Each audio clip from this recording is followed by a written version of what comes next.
Ini aku akan menjelaskan tentang soal-soal yang biasa keluar di UKM PPD atau soal-soal pada kasus-kasus pada dokter, biasanya ujian dokter nasional ya. Contoh pertanyaan pertama, seorang anak laki-laki usia 24 tahun datang ke IGD dengan keluhannya dia lemas, pucat, mata dan kulitnya itu tampak kuning. Dari hasil pemeriksaan fisik didapatkan dia ada splenomegali. Dari hasil pemeriksaan penuhnya didapatkan HB-nya 7,1, MCV-nya 86, MCH 28, bilirubin indirect meningkat, retikulositosis, peningkatan serum haptoglobulin. Pemeriksaan penunjang utama pada penyakit tersebut adalah jawabannya A. Komtes ya. Ini biasa pada kasus anemia hemolitik autoimun. Penjelasannya, jadi anemia hemolitik autoimun atau AIHA adalah suatu kelainan di mana terdapat autoantibodi terhadap sel-sel eritrosit sehingga eritrosit mudah lisis, hancur, dan umur eritrositnya pun memendek. Apa saja gejala dan tandanya? Dia pusing, kulitnya pucat, tubuh cepat lelah, dia demam, dia urinnya berwarna gelap, kulit dan bagian mata yang putih juga menguning, ya kayak penyakit kuning, perut terasa tidak nyaman akibat organ limpa dan hati membesar, kemudian jantung berdebar. Untuk pemeriksaan penunjangnya pada anemia hemolitik autoimun bisa kita lihat salah satunya adalah Komtes. Jadi laboratoriumnya biasanya adalah anemia yang normositik.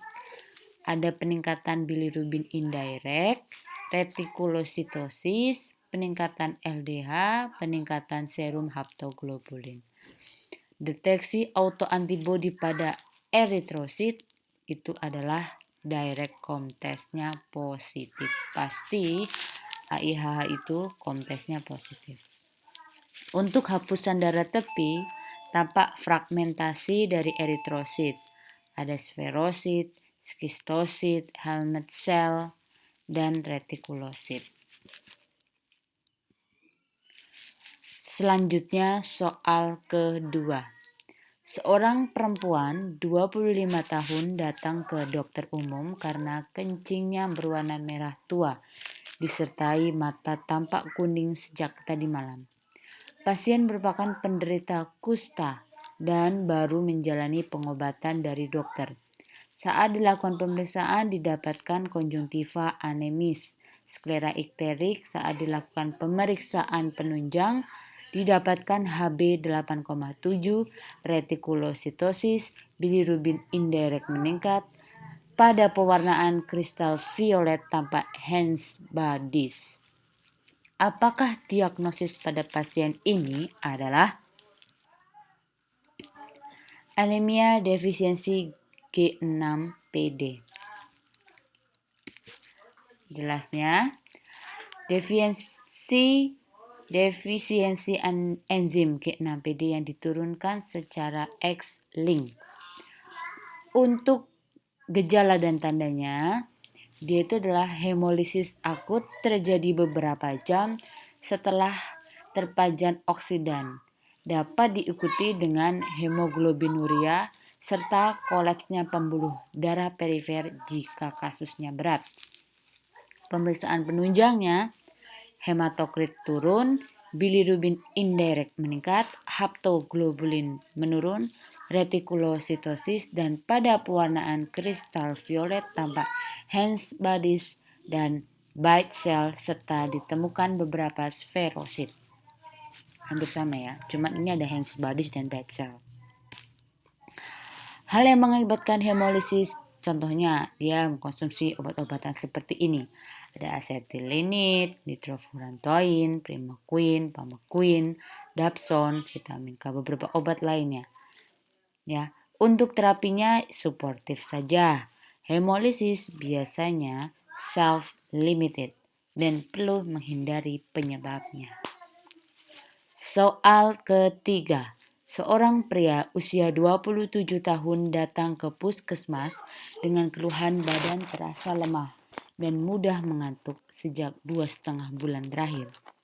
Pasien baru melahirkan anak pertama 8 bulan yang lalu ya, atau 7 bulan yang lalu, dan tidak mau minum obat.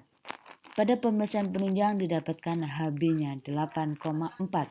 Hasil pemeriksaan penunjang yang akan didapatkan yaitu jawabannya adalah A. Serum iron menurun, ferritin menurun, indeks eritrosit menurun. Ini biasanya pada kasus defisiensi zat besi. Jadi biasanya karena intake yang rendah zat besinya atau gangguan absorpsi, misalkan pada kasus dia pernah mengalami gastrektomi atau kolitis kronis, kemudian kebutuhan meningkat saat pertumbuhan, dan pada ibu hamil kehilangan besi, contohnya kayak perdarahan kronis pada pasien yang hemoroid, infeksi cacing tambang. Kemudian gejala klinisnya adalah dia lemah, lesu, cepat lelah, mata berkunang-kunang, konjungtiva anemis, dan yang paling khas pada defisiensi besi adalah koilonychia, spondyl, atrofi papilidah, stomatitis angularis, seilosis, disfagia, atrofi mukosa gaster, dan pika. Pika itu kayak mengkonsumsi makanan barang-barang yang aneh tuh kayak gelas, kaca, dan sebagainya. Jadi penyerapan besi itu harus melewati 3 fase. Fase luminal, fase mukosal, dan fase korporal. Penyerapan besi itu dipacu oleh mid faktor ya. Vitamin C juga. Sedangkan dia itu bakal dihambat oleh vitat serat. Nah, jadi bisa direduksi menjadi feri ke fero. Untuk pemeriksaan penunjang darah lengkap, hemoglobin, MCV, MCH, MCHC, dan hematokrit menurun, hapusan darah pasti, hipokromik mikrositer. Ada anisositosis, poikilositosis, ring cell, pencil cell, Seeger cell, dan pemeriksaan yang khusus itu adalah yang tadi di pertanyaan, ada serum iron dan ferritin menurun, tapi TIBC-nya meningkat. Untuk pengecapan sumsum tulang ada peer stent negatif, dan untuk tata laksananya otomatis zat besi oral yang langsung diminum karena dia mudah, efektif, murah. Yang paling terbanyak tersedia adalah ferrosulfat karena dia efektif, murah. Terus bisa pakai yang injeksi juga. Dan terakhir adalah transfusi PRC.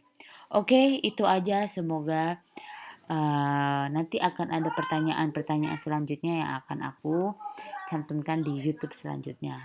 Jangan lupa like and subscribe.